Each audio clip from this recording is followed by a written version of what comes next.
It's the weekend and you have financial questions that need answering. That can only mean one thing. It's time for Jill on Money, the show that takes the mystery out of your finances. Here's your host, Jill Schlesinger.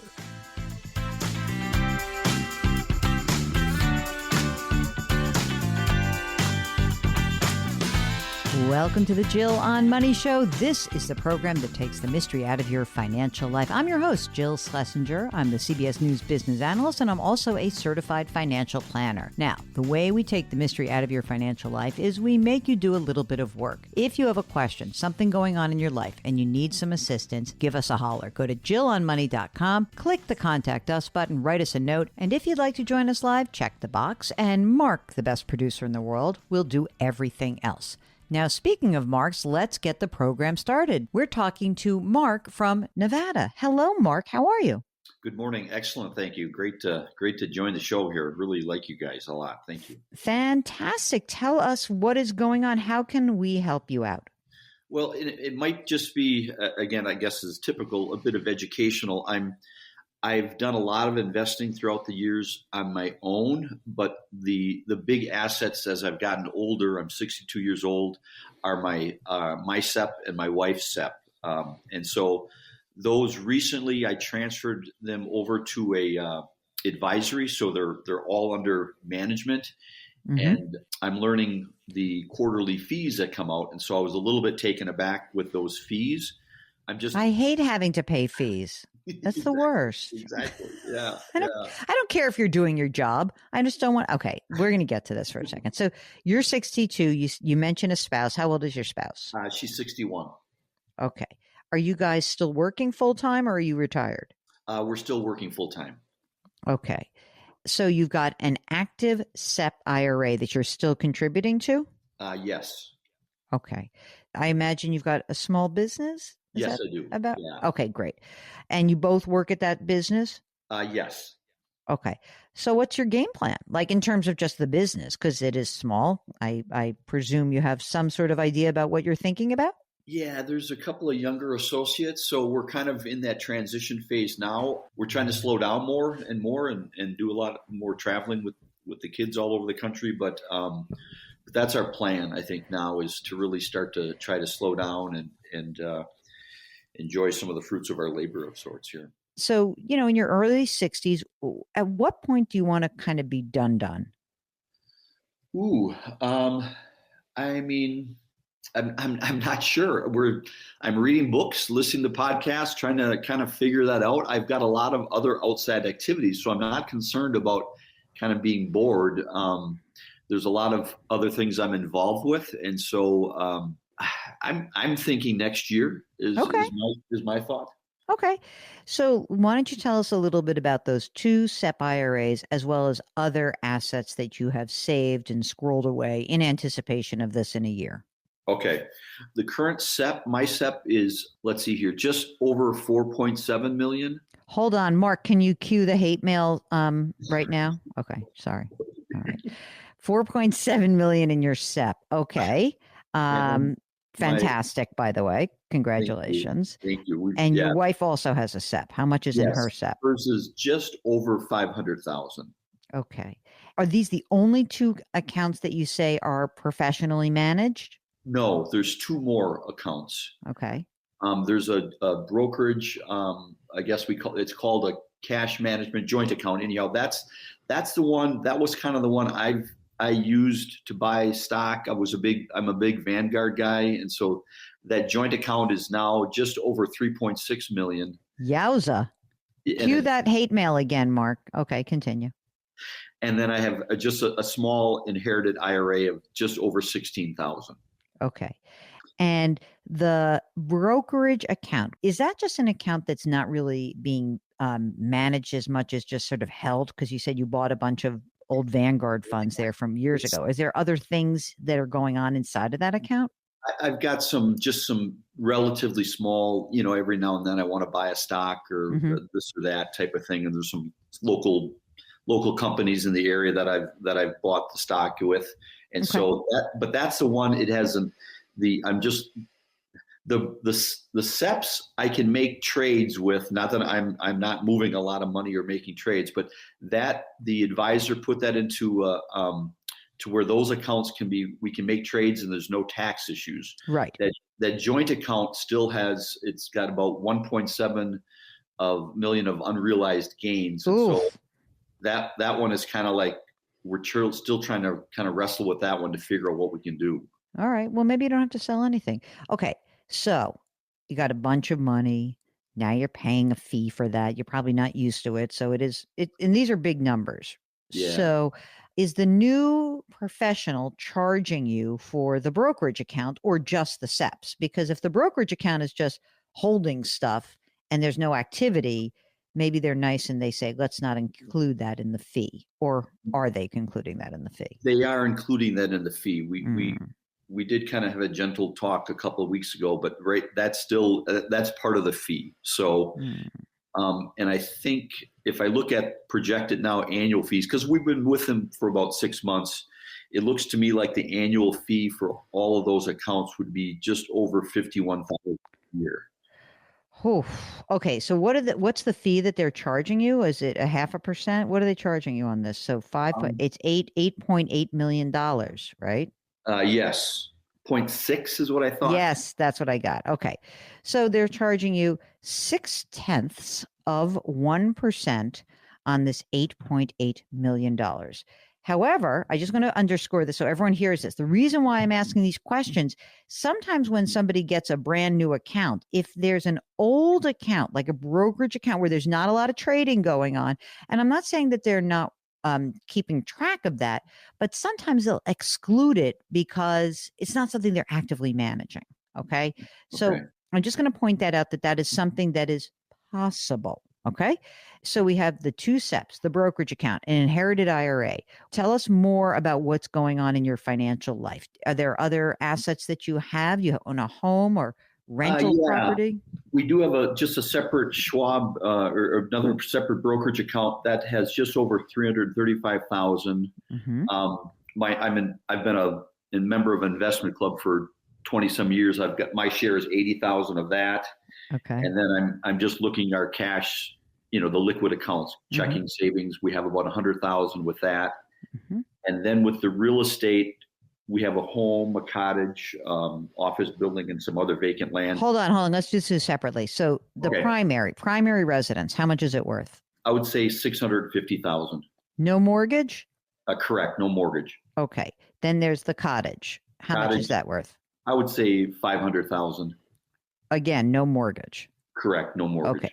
Now, commercial property, which is where your practice is, right? Yes. How much is that worth? I put that at about I put $400,000. Okay. And is there a mortgage on that? No. Okay. You said you've got some grown kids, right? Yes. Are they okay? Are you in a situation where they can take care of themselves, or is some of the money you have, you would like to try to help them out? Thankfully, they're all squared away, independent. Two are married. One's a free agent, but they're all good. Yeah. Okay, great.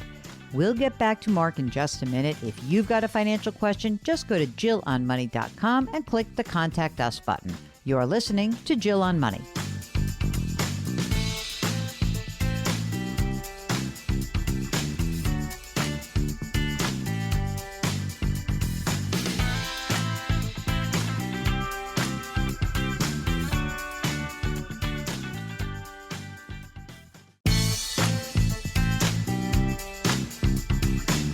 Back to Jill on Money, where Jill Schlesinger helps you take the mystery out of your finances.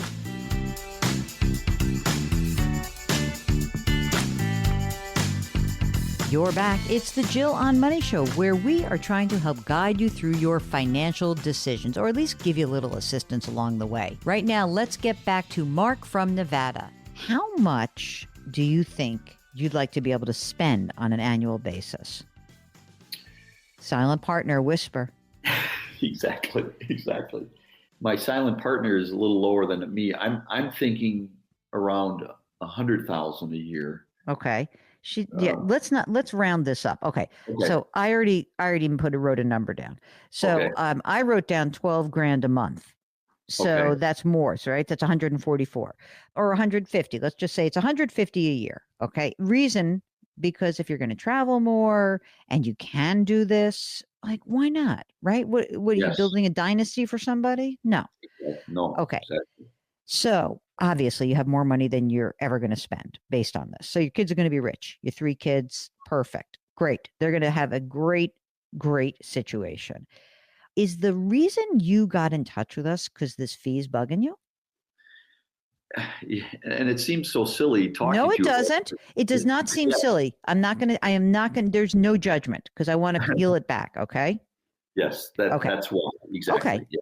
Now, the person that you hired, what do they do with these 2 SEP accounts? I'm mostly interested in these because I really feel like the brokerage account, you came in with this Yeah. and it was what it was.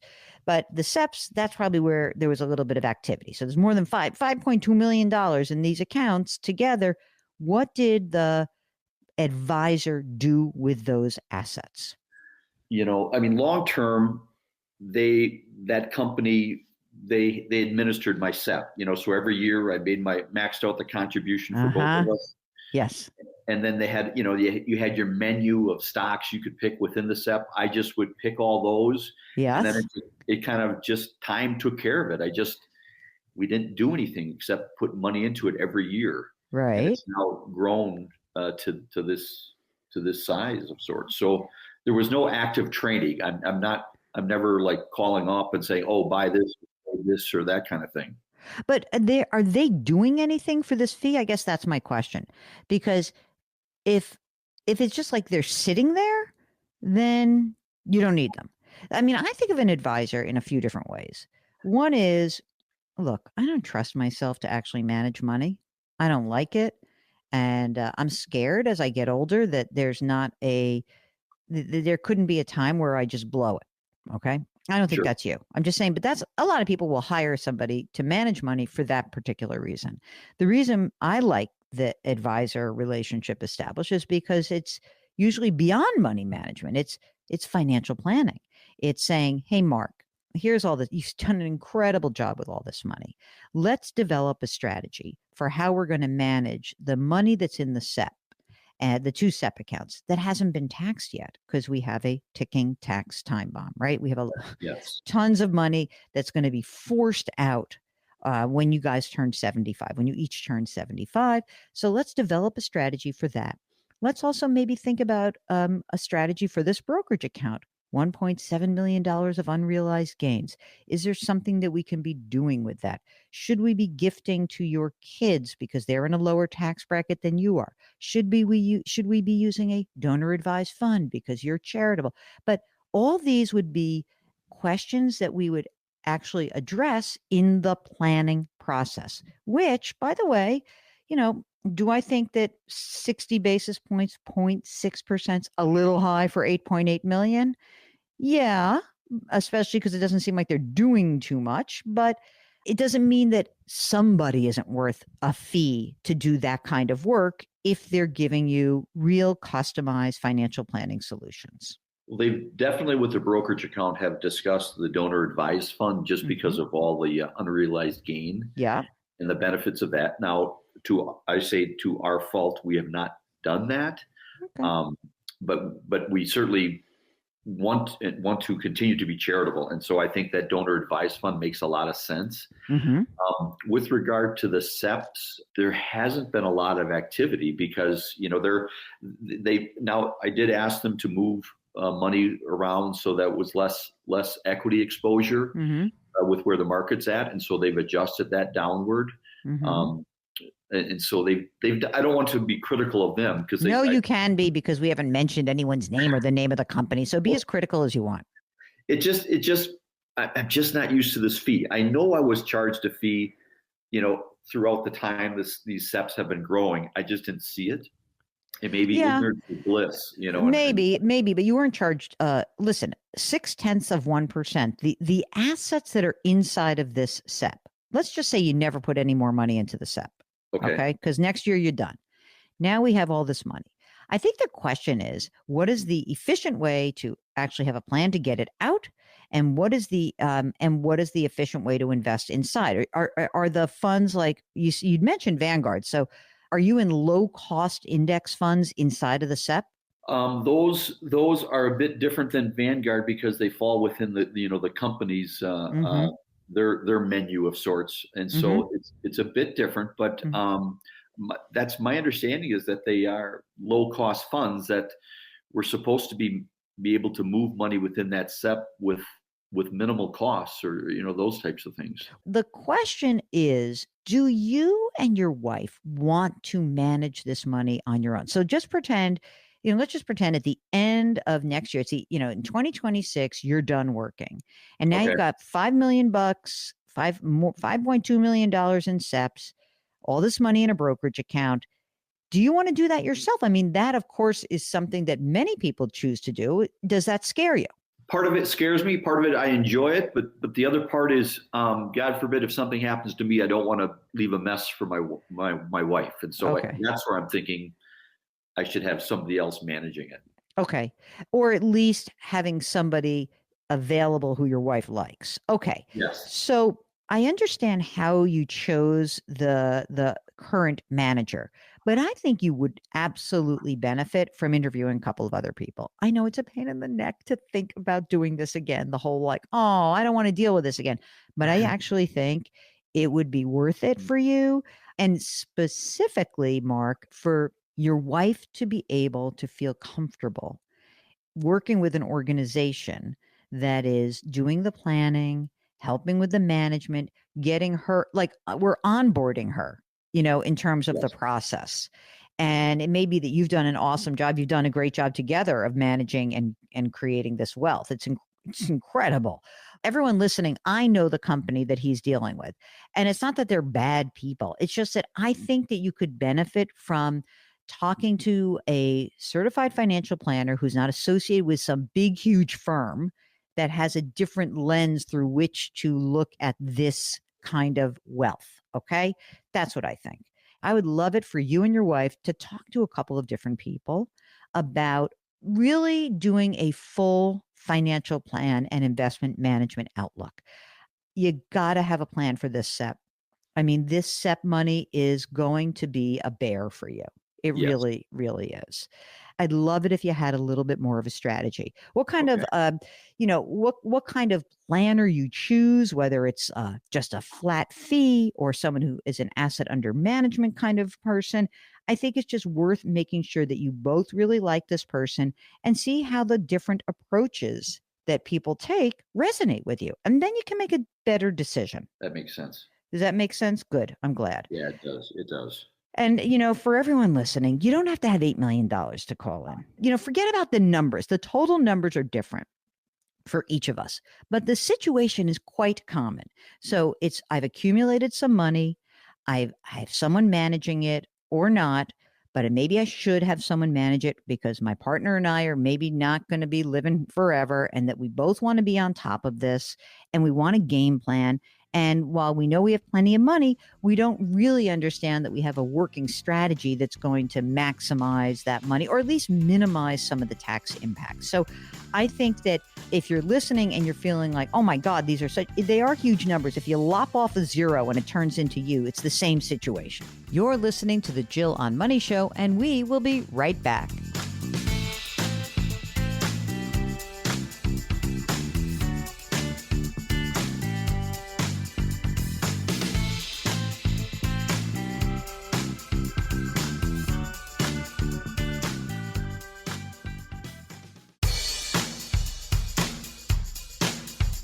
Do I invest here? Should I put my money there? Jill Schlesinger can help you. Back to Jill on Money.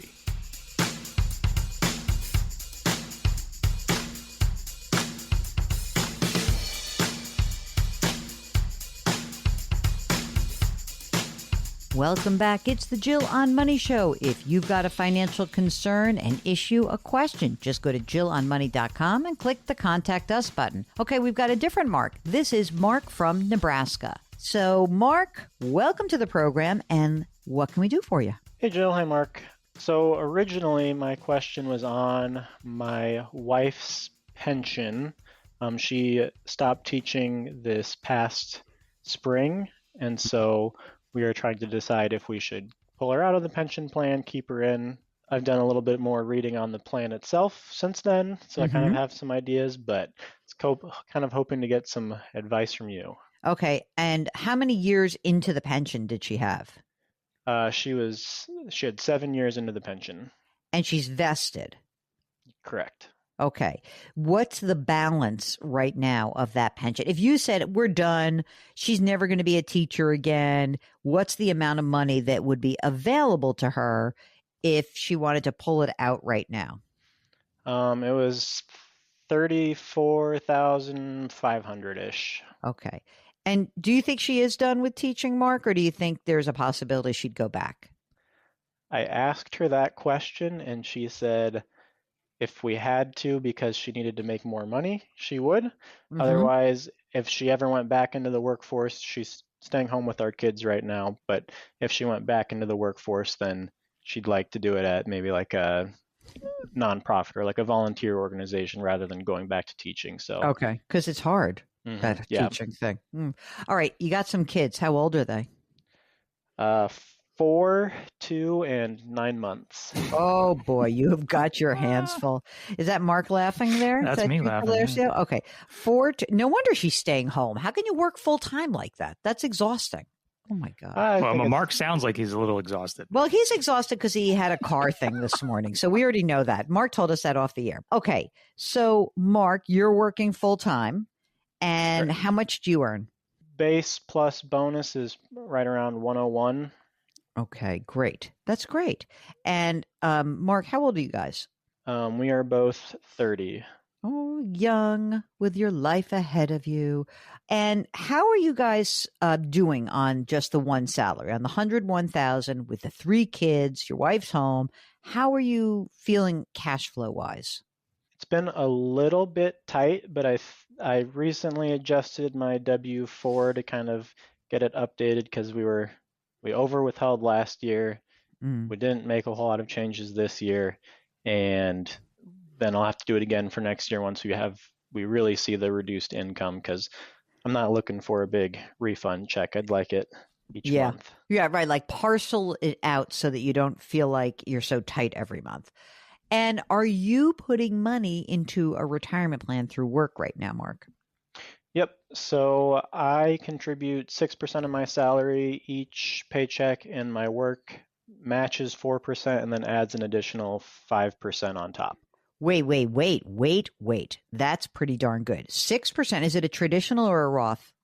I contribute to the Roth portion, but my company's contributions are all traditional. So you go 6% into the 401k. They do 4%, 100% on up to 4% to the traditional, and then another 9%, another 5% or 9%. Did you say 5%, right? 5%, yep.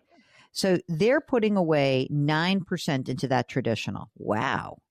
That's pretty amazing. How much money do you have in the Roth right now? The Roth 401k, I think, was right around 11,000. Mm-hmm. And what's in the traditional 401k? I think around 20,000. Wow, that's great. That's some match. Wow. Do you have money outside of this retirement, besides the pension? Do you have money that's outside of this? Do you have other IRAs or Roth IRAs? Yes. So my wife and I both have traditional and Roth IRAs. Outside, I have a Roth IRA that has 61,000 in it, a traditional IRA that has about 42,000 in it. And then my wife has a Roth IRA with 9,500 in it, and then her traditional has about 5,000. You guys have saved a lot of money and you're very young. I mean, that's incredible. What happens for these kids for education? I assume that there is some thought about it. I don't know if you have the cash flow to do anything about it. What are you thinking? Oh, we have 529s set up for at least 2 of them, but they're not anything special. I think the oldest has like $600 in it, and the youngest has like 200. We stopped contributing to them after the third one was born, I think. Yeah, because And you're so, like, oh my God, everything is so expensive and we're exhausted. yep, diapers get up there. I know. I can't even believe it. I was just fielding a question. I looked up the cost of a child in the first year of life. Yowza. Holy smokes. That's a real number there with all the stuff. So when you look ahead, Mark, besides this pension question, I'm just wondering, is there anything else that you are thinking about for yourselves about some other questions, other ideas, anything else that we should be covering as I get to the answer on the pension question? I mean, we'll probably be looking to move in the next couple of years, depending as rates go. But, Mm-hmm. we're kind of rate locked right now. So How much is your house worth? Zillow estimates about 320,000. And what's the amount of the mortgage that's outstanding? We've got 148,000 left. And the rate? 2.125. Can I convince you to do an addition? That's what our neighbor is trying to tell us, that we can probably add on to the back. So it's Dude, probably I'm something telling we should you, investigate it. yeah. I mean, moving with that kind of a rate, I mean, how much would you have to pay to get into a house that you'd want to be in? I mean, I should say that, like, are we talking about you're moving because you don't like your school district or just for space?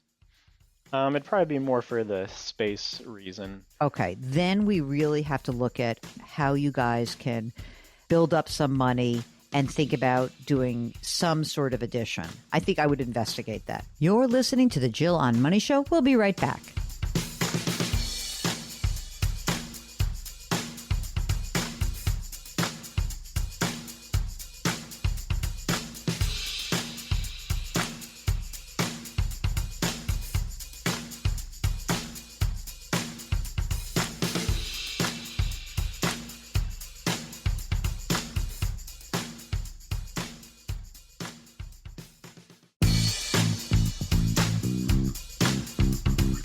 Welcome back to Jill on Money, where Jill Schlesinger takes the mystery out of your finances.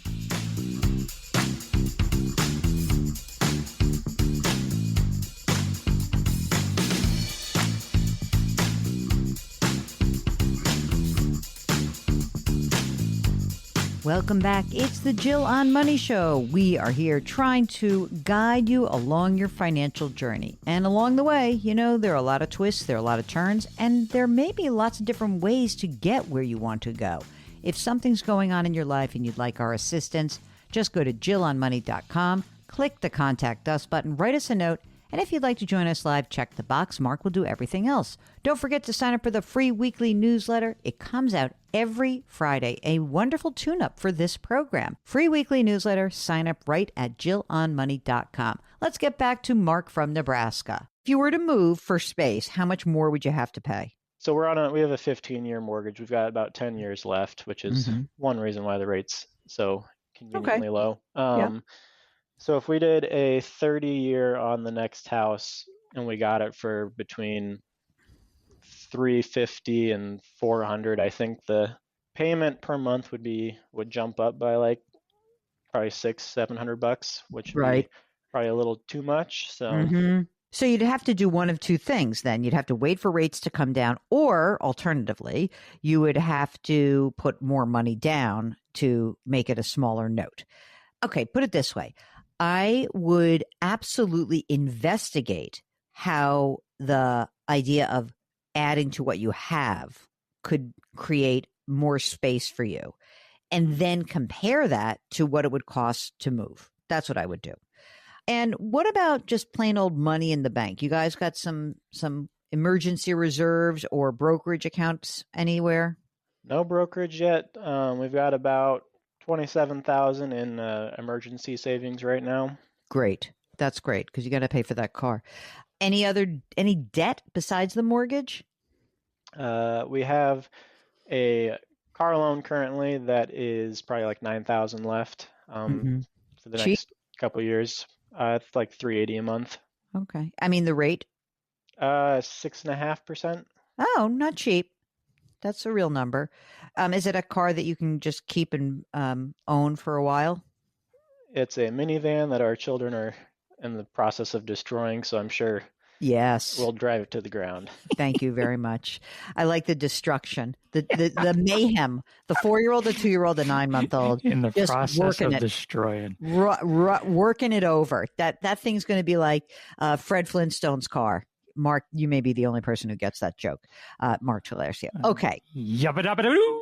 Thank you. Okay.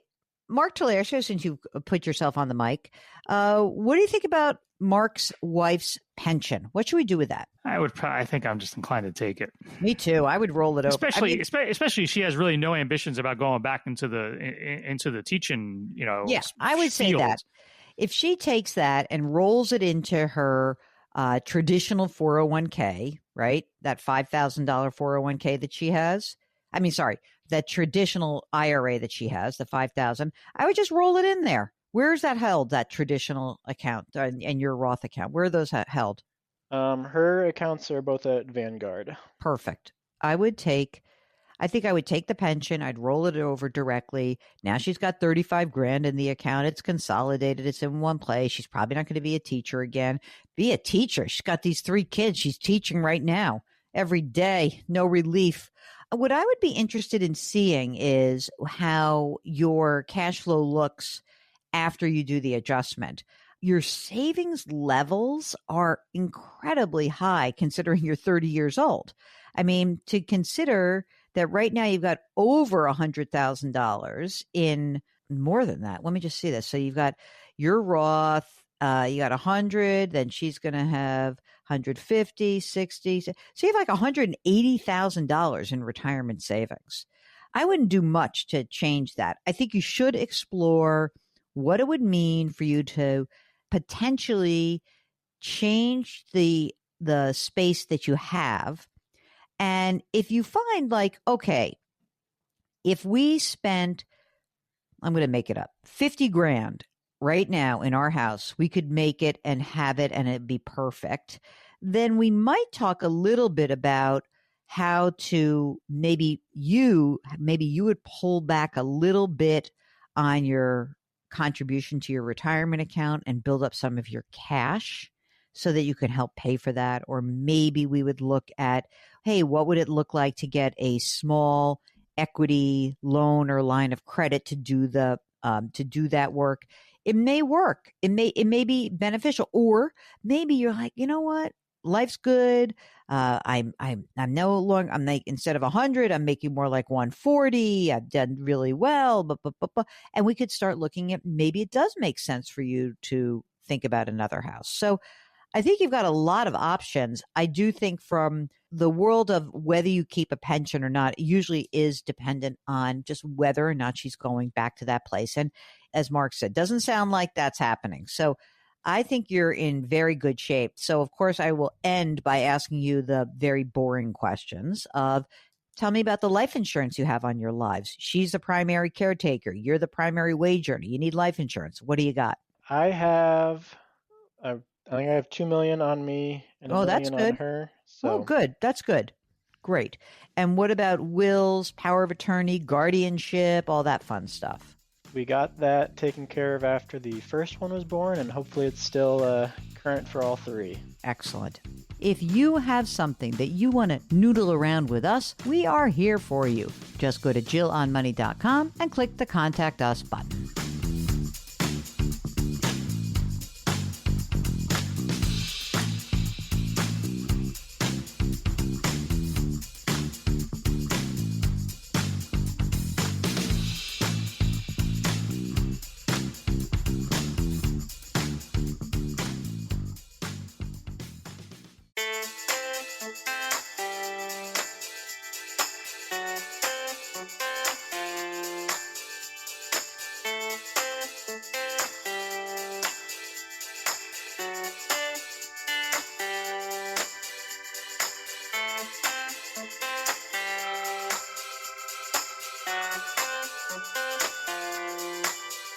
Welcome back. It's the Jill on Money Show. We are here answering financial questions for anybody who's got one, whether you're young, you're old, maybe it's a career decision, a housing decision, maybe it's a question about investing, maybe it's a question about retirement. Whatever it is, whatever's on your mind, we'd love to help you out. Go to JillOnMoney.com, click the Contact Us button, and write us a note. All of our content lives on that website. So just to point out, we've got two other audio shows. We've got two podcasts. One is called Jill on Money. We release that Mondays through Friday, so 5 days a week. Then we also have the Money Watch podcast, which is on the weekends. So you can check both of those out. We also have a blog. We've got videos, my appearances on CBS News. There are resources. And as always, like to remind you to sign up for the free weekly newsletter, which comes out on Fridays. Okay, so before we finish out the hour, let's take a question from Rainey, who writes, after saving for 10 years, I just replaced my nearly 18-year-old car with a gorgeous, new-to-me one,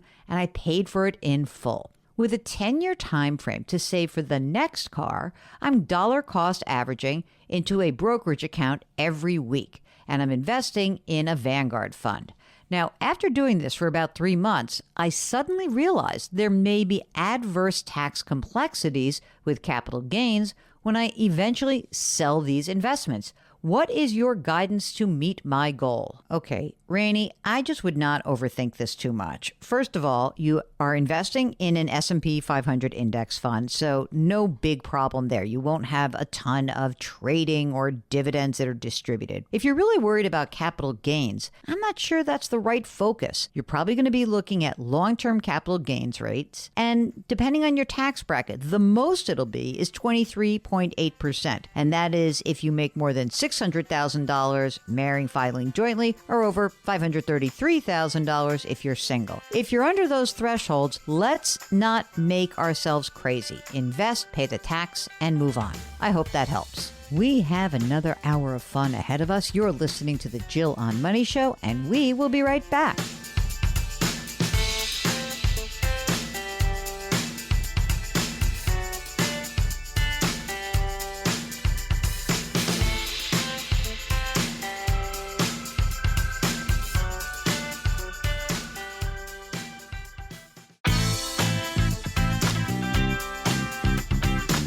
It's the weekend, and that can only mean one thing. You're listening to Jill on Money, the show that takes the mystery out of your finances.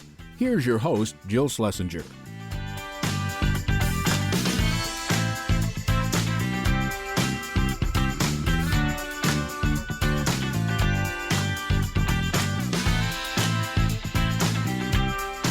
Welcome back. It's hour number 2 of the Jill on Money Show, where we are answering your financial questions. If you've got one, just head to the website, go to JillOnMoney.com, click the Contact Us button, write us a note, and let us know if you'd like to join us on the air by checking the box. While you're on the website, check out our subscription service. It is called Jill on Money Live. That's where you have access to quarterly live webinars, the entire back catalog of those webinars, bonus audio and video content, all for $45 for the next 12 months. Our next webinar will be in December, and we have not yet named our guest, but it will be year-end tax and financial planning. So check it out, Jill on Money Live. Right now, let's talk to Elise from the Northeast. Hi, Elise. How are you? Hi, Jill. Hi, Mark. So happy to be here. I've been an obsessive listener for the last year or so, even diving into some older episodes, and I shout your work from the rooftop. So thank you for everything. It's been awesome. Well, that is wonderful. By the way, everybody who's listening, I love the obsessive listeners. You get a lot of credit for going to the back catalog. You can tell us how we've done better, worse. Maybe we've made a bad suggestion to somebody. You get to go back and kind of piecemeal it. Elise, what brings you to us today? Yeah, so I've been wanting to talk, as I think me and my family are about to be at a bit of a crossroads, and I just wanted to sort of get a gut check on where we are for retirement and what we might need to think about in the short and medium term as we make some bigger life decisions. Okay, so family's at a crossroads. So let's talk about the family. That's you and a partner, yes? Yeah, me and my husband. Okay, how old are you guys? I'm 45 and he's 46. You have some kids? Yeah, we have... We are in the older parent set, I believe. We have a 6-year-old and an 18-month-old. Tell us about that a little bit, because, you know, Mark has a 6-year-old and no 18-month-old. So they were thinking about that 18-month-old, and then they were like, one's good too. How's that baby this time around? He is adorable and happy, but is not interested in sleeping. So I think I'm just going to sleep when I die. Is really what. Oh where we're my at. God! But we'll get there. Thing. We'll get there. All right. So, are you and your husband both working full time, or is one at home more? What's going on? Yeah, we're both working full time. How are you dealing with childcare? Who's taking care of the kids when you're working? The younger one is in a daycare full time, and the older one is in a potpourri of care across after school care, camps in the summer, day camps when school's closed, et cetera, et cetera. So where are those parents who are going to bail you out of this nonsense? This is too much. They are deeper into the Northeast. How about that? Oh, all right. Okay. So how much do you guys earn together? Together, we're around $320. And I do get bonuses. They've been I've received them, but I never really know if it's going to happen or not, just sort of based on company performance. But how's your cash flow? I mean, I know daycare is really expensive in a place like the Northeast. I happen to know where you live, and so not a cheap place to live. So how is the cash flow? We're okay. I would love a little more. It would be nice to go on a date with my husband every so often and not feel like we're being bad. But no, I mean, between rent and daycare, we're okay. We're okay. It could be better. It could be a lot worse, but we're fine. Are you guys putting money into retirement plans? Yes, we've both sort of been we've been aggressive. I've been aggressively listening. I've been aggressively investing in my 401k for the last several years, maxing out. And my husband had a career change in the last 3-4 years. So he's a little bit still at the bottom of the totem pole over there, but I've encouraged him to max out as well. How much money is in your 401k right now? Yeah, mine currently has about $385. That's great. And what about your husband? He's at 60. Any other money that you have set aside for retirement specifically? We'll talk about the kids in a second. Yeah, for sure. Some rollovers that we had from past jobs, $376 and $14K. And then, these are all pre-tax. Roth, $15K and $8K. Okay. Traditional, I think we're around $10K, traditional IRA. Okay. And then thanks to you guys, I recently finished up a CD and threw that into a brokerage account. So I've got $35K in a brokerage that I'm still sort of figuring that piece out. And what about just cash in the bank?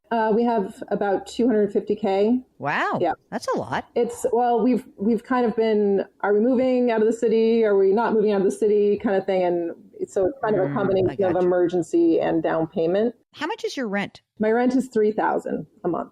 Are you in space that can accommodate these two little kids as they get to be bigger kids, or will you have to move at some point no matter what? For my sanity, we will have to move at some point because I also currently work from home, so it's getting a little tight. Okay. So you have a bunch of money, you're putting money into retirement, you're doing okay, you're not killing it because, you live in a high cost of living area. Yeah. So let's go back in time for a second. So what's the wish list that you want? What's the problem we're trying to solve?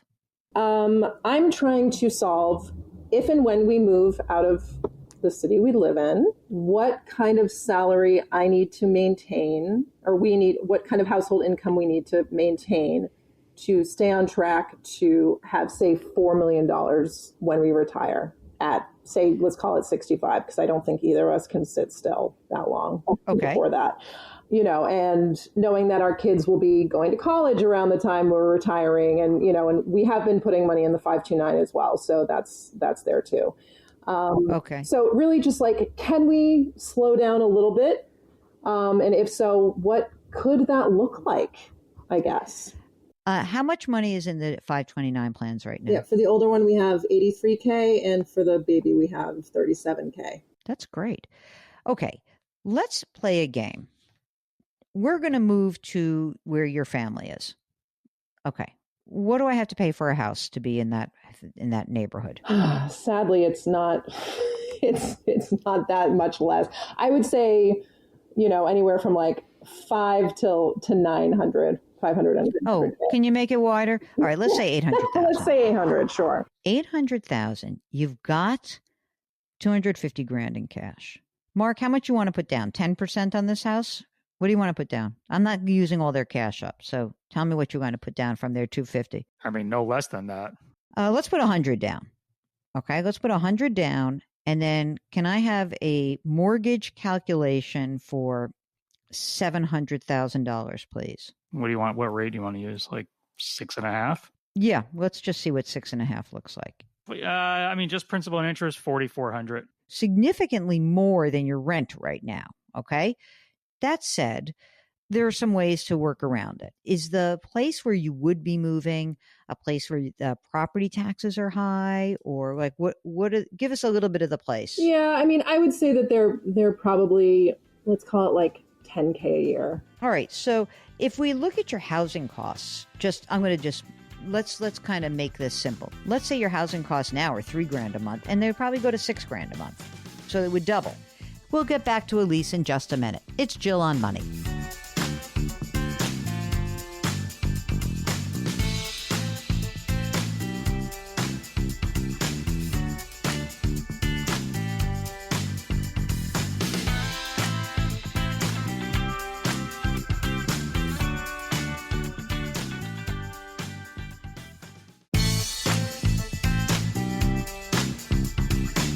Back to Jill on Money, where Jill Schlesinger helps you take the mystery out of your finances.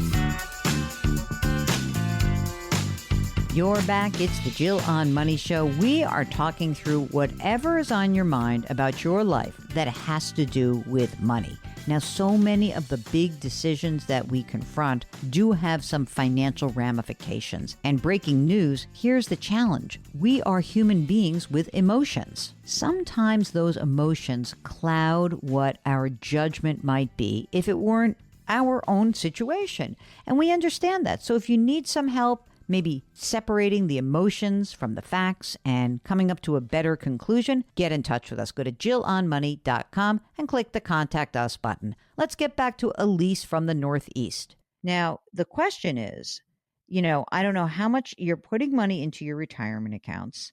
You would certainly not be able to save as much money as you have been saving. So how much money have you been putting into the 529 accounts? I mean, I've been doing where I live is tax friendly with the 529. So I'm putting like 10K a year for that advantage. For each or just in general? Yeah. Okay. It's so weird because you're in a high cost of living area, except you've got low-ish rent. You've got well below market rent in your area. So moving's not like the slam dunk save. It really isn't. So how do we make your life better? That's the question. And is it, we stay in this current place that's so cheap, or even if you had to get a bigger place and you say, okay, it would go from $3,000 a month to $5,000 a month to make your life better.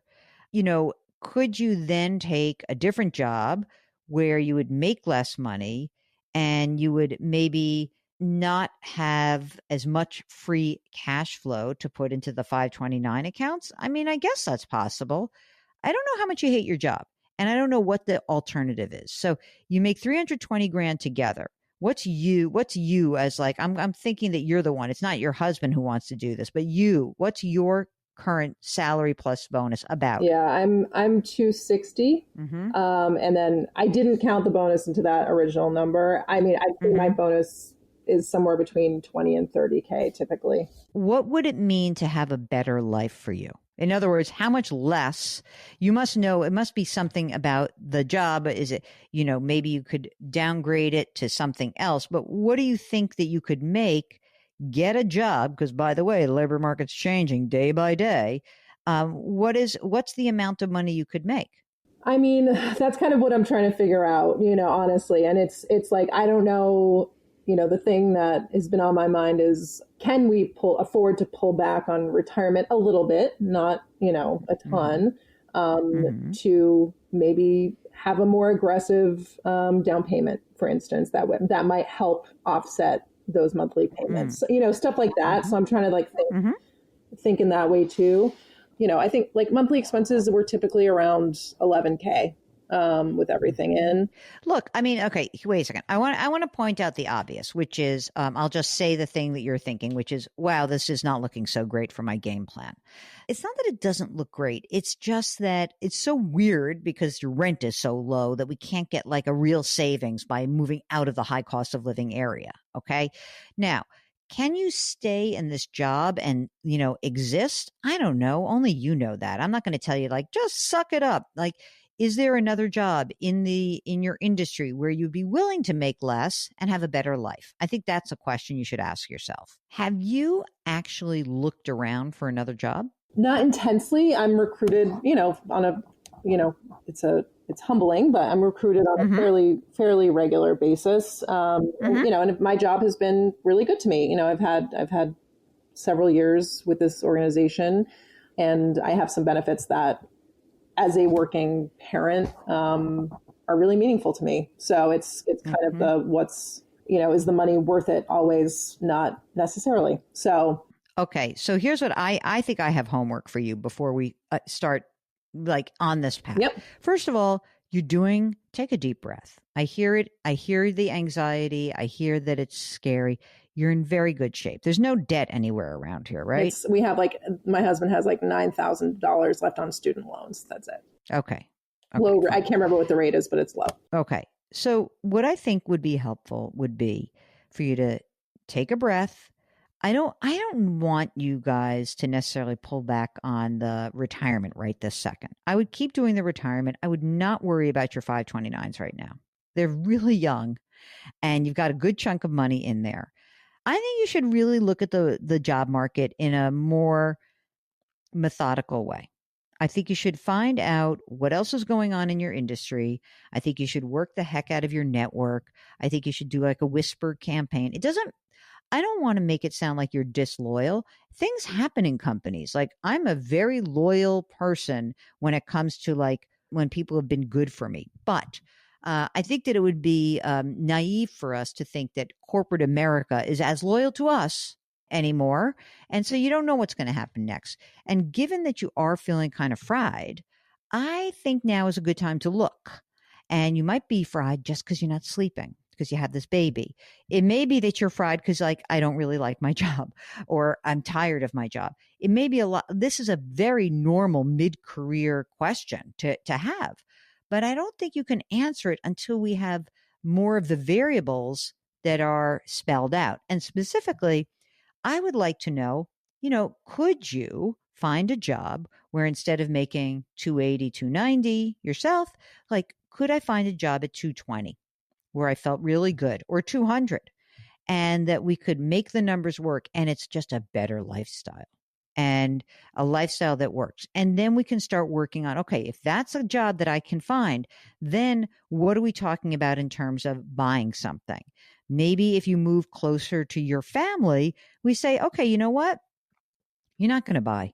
You're not going to buy right now until we have interest rates come down some more. So you rent for a year or two, you make sure you like it. And then we go from there. But I think that the real answer to the question of, can you do this is about what you could find as an alternative to your current workplace. And I'll get this question from people. This is like a very big pandemic related question.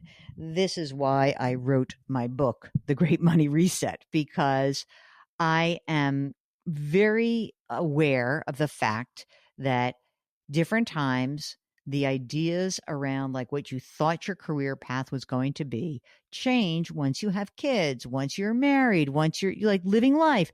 So it doesn't mean you're disloyal, doesn't mean anything. It's just like, let's look at where you are and let's see what the alternatives are. Maybe, okay, I'm going to just make this up. Okay. So let's say that you find out you can like find a job for 200 grand a year and you would move to closer to your family, but not like immediately right there, but like closer.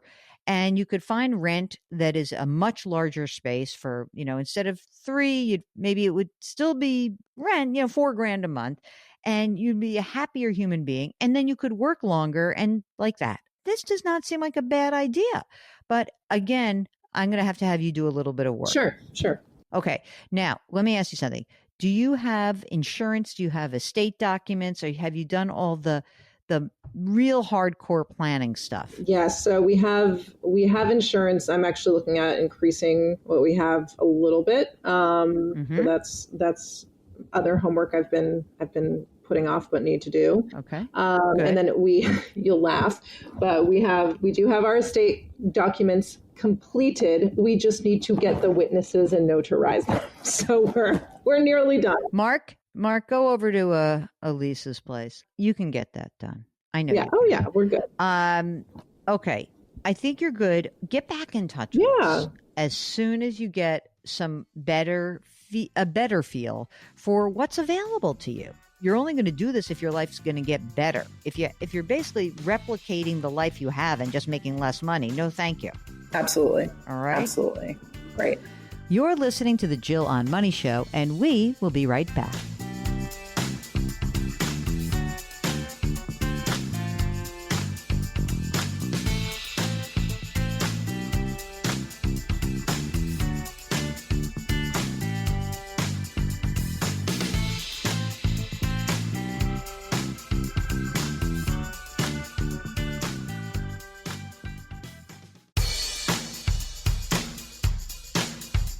Do I invest here? Should I put my money there? Jill Schlesinger can help you. Back to Jill on Money.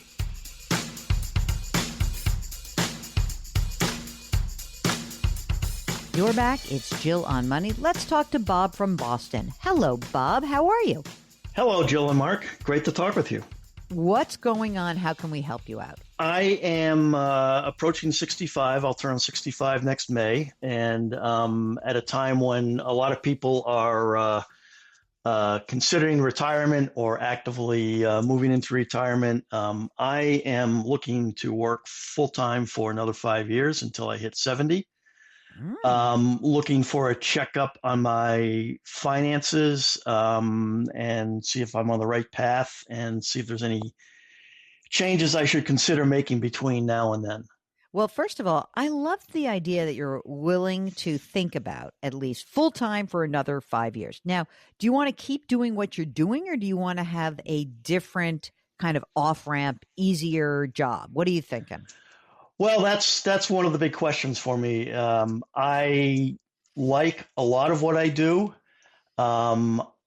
I get to do a lot of travel, which is very rewarding and interesting.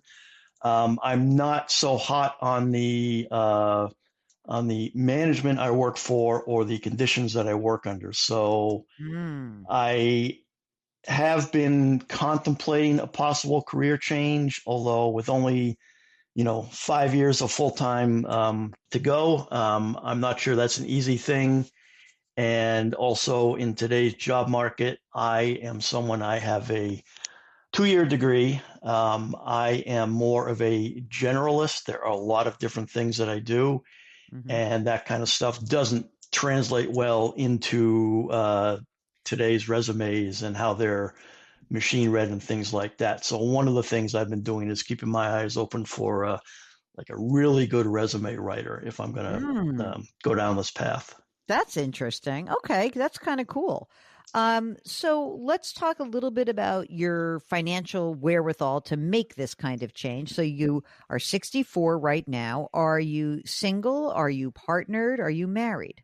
I am single, no kids, and recent big life event that affects my finances a little bit, and my life in a larger way is that my mother passed away about 2 weeks ago. Oh no, I'm so sorry. Oh, thank you. That's terrible. Yeah.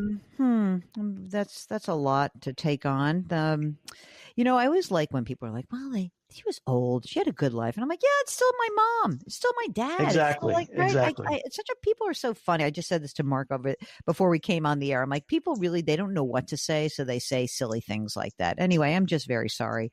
Thank you. Do you have siblings? I have one sister.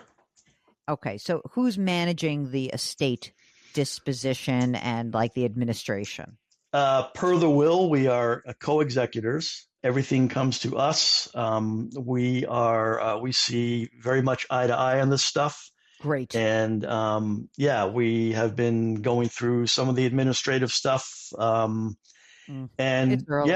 we're like, completely in sync with each other. And we will get to the point where, once we go through 2025 taxes and things like that, at some point next year, we will just split everything down the middle. And what do you think that will amount to for you, your share of that? So the biggest chunk of it is there is a IRA that our mother had, which currently has a balance of $220,000. Okay. RMDs were already being taken from that, and so I'm looking for some input on what to do with it, what I can do with it. I've done a little research. It seems to me that we've got 10 years to move that money elsewhere. 10 years to take it out, not to move it elsewhere. You can move it wherever you want right now, but you can 10 years to get the money out. Does not have to be equal, can be in one fell swoop. It could be in 5 years when you have less income, when you're 70, so it can be, it's really up to you. Okay. So that's the biggest chunk. Anything else? Is there a house or something that is? No property, no house, nothing like that. There are some 4 bank accounts and 2025 tax refund coming. And when that's all said and done, I'm thinking there'll be maybe around 30,000 for each of us, somewhere in there. Okay. Let's get back to you. So now we have that single event, which, and you, by the way, can I just give you a little unsolicited advice about the administrative process? It is what it is. It takes some time, work through it, and you'll get there. It's good that it's the two of you seeing eye to eye. For everybody else, if you have aging parents and they do not have their estate documents done, please let them get that done. It will make your grieving a lot easier instead of you cursing them after weeks and months of going through a lot of nonsense. You will just say, I love you so much. Thank goodness you took care of everything. Okay. That's my public service announcement for the estate planning out there. Okay. Now, next for Bob, what about your savings? What have you done? Savings. So, 401k, I have 1.16 million. Roughly 97% of that is in a traditional 401k. I contribute 15%, so that's about a little over 12 grand a year going into the Roth. Company match is 4%, 1 for 1 on the first 4% that I put in. That goes to the same funds that my Roth money goes to, but those are pre-tax dollars. So you have a lot of money that's saved. What about non-retirement accounts or IRAs that you have that are outside of the retirement account through work? So no other retirement accounts. I do have I have an emergency fund of about $32,500. That is in 2 CDs that I just keep renewing. I have 2 cash accounts that are, one is designated for condo repairs and improvements. That is currently 12 grand. The other is for car repairs and savings. For my next car, that is currently 19,000. Tell me about the condo. What's it worth?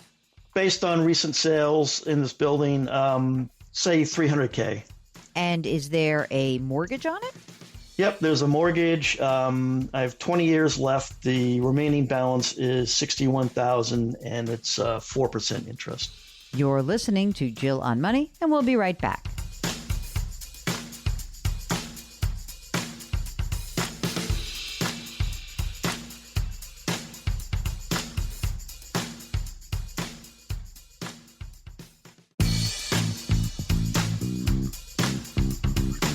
Welcome back to Jill on Money, where Jill Schlesinger takes the mystery out of your finances.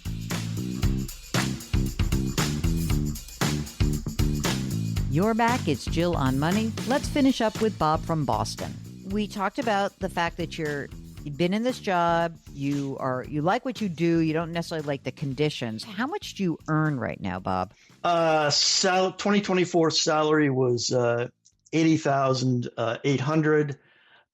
Gross pay for 2024 was $87,400. That's with some bonus money mixed in there.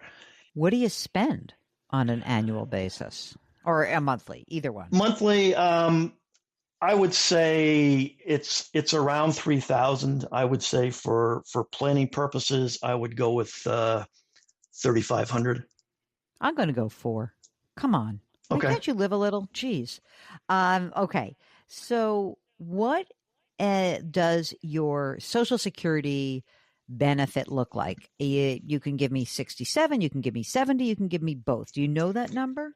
I do. 67 is 3,058 and 70 is 3,798. So you are in great shape, obviously. You don't spend a ton of money. I'd be interested in this. I know that you say, oh, I just have a 2-year degree. I'm a generalist. Right, but, right. With 1.16 million. I have to say, like, you've done a great job. And even in this job market, I do think that someone who has your experience, but not just experience, Bob, and it's not just about, writing a great resume or getting on LinkedIn, although believe me, I would get friends with, like, if you have nieces, nephews, friends, whatever, like young people to help you on that.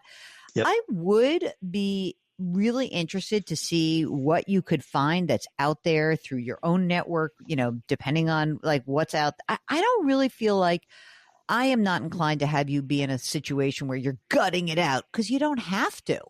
You have really done a great job. And so when you say, I dislike the conditions under which I work, I'm like, well, why do you have to stay there?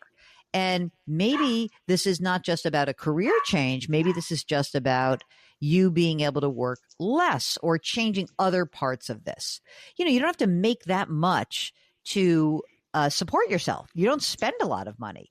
And so there is a case to be made where I would say, okay, I'm 64 years old. I'll give them, at the end of the year, I call it quits. Let's just pretend this is the case. Next year, what happens is you'll be able to inherit some of these assets from your mom, right? And so if you think about it, like that IRA that you inherit, if you stopped working next year and you're like, well, I have no income, it's going to take me a while to find a job, I would just start dribbling some of that money out and using it. And I might, maybe I would take, maybe in 2026, I'd take 50 grand out of there. Okay. And just, pay the tax that's due. You'd be in the 12% tax bracket. Maybe even you take out 40 grand. You pay the tax that's due and you live on it. So be it. Fine. And do the same thing the next year. And then you give yourself some time to find something else. I don't know if you're the type of person who can manage that philosophically. It sounds like you're a real worker. So I guess I'm asking you, do you feel like you can give yourself some permission to just say, I'm done at this thing. Let me find out the next thing to do? I see that happening more when I hit 70. Okay. 70, I don't see myself entirely not working anymore. I can see myself easily doing part-time work, and that could just be one. It's to give me something to do, to keep me busy, to give me some routine. Also, to bring a little extra money in that I can use for travel, because that's a big thing for me is being able to do that.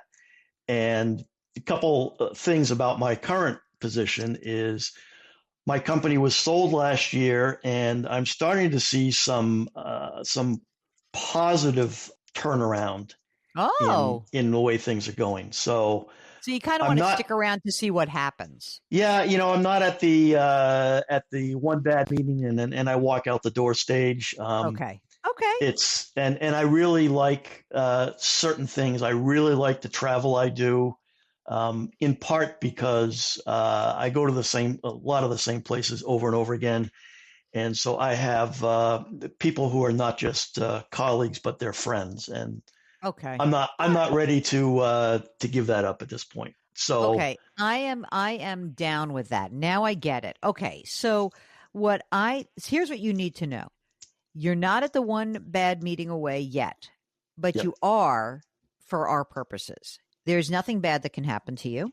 You've done a great job of saving. You should be comfortable with where you are. I would think about the money from the IRA that you will inherit. I think I would start using that up. You'll have a 10-year time clock, right? To get through that. You'll have to start taking that money out at some point. If for some reason, like at some year where you're like, I'm not going to stay here, that's when you get the money out, when your income goes down, right? And the thing that's going to be a little bit funny with you is that at age 70, you'll have that Social Security income. So it would be kind of interesting for you to try to get some of the money out a little bit at a time. You'll do it out over the next 10 years, but then you still will have your required minimum distributions from your own retirement account. So, okay, you'll do it. It's fine. You'll just pull the money out. I mean, it's just that because you have a lot of money in there, you've been working a long time, you'll deal with it. It'll come out. And so your required minimum distributions, essentially, plus your Social Security, are going to be fine. That's it. You'll be done. No sweat. All done. It's the Jill on Money Show. We'll be right back.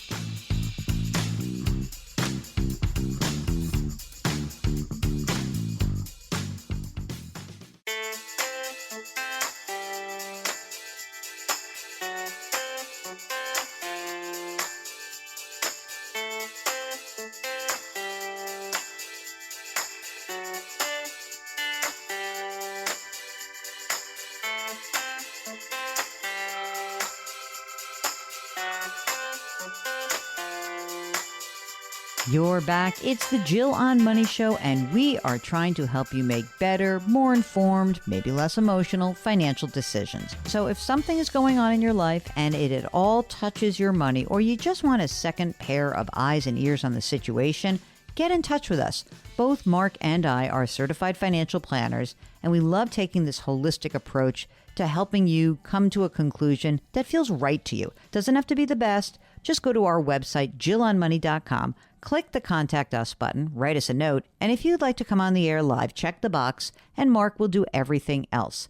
While you're on the website, check out all the content that lives there. Don't forget you can just bookmark us, and of course, sign up for the free weekly newsletter, which will also entitle you to my blog. So jillonmoney.com, sign up for that weekly newsletter, and of course, contact us if you need us. Before we finish up the show, this is a question from Mary, who writes, I bought term life insurance years ago. It gets cut in half at age 70 from $300,000 of death benefit to $150,000. I'm a healthy 68-year-old woman. Was this a bad choice? Well, Mary, it probably wasn't a bad choice at all. And I guess my bigger question is, do you actually need life insurance coverage at this point in your life? I mean, that's the critical question. Would somebody suffer financially if you were to pass away? If the answer is no, and you've saved up a lot of other money and there are other assets to leave folks, then you don't have to worry about this. If the answer is yes, then you keep the insurance and that's just fine. I don't know how much that $150,000 death benefit lasts for, but presumably you probably don't need as much coverage as you get older. That's kind of the nature of insurance. It's kind of the greatest part of it. As you need the benefit early in life before you have savings, the insurance company takes the risk off your shoulders. Once you have enough money in savings and maybe your obligations diminish, you don't need the insurance. So that's why I think term usually makes sense in most cases. I hope that helps you out, Mary. Well, that's it. That's the program. Our music is composed by Joel Goodman. Mark Talercio is our executive producer and king of all things web. And we ask that you do something nice for someone else today. Change your work, change your wealth, change your life. Thanks for listening. We'll talk to you next week.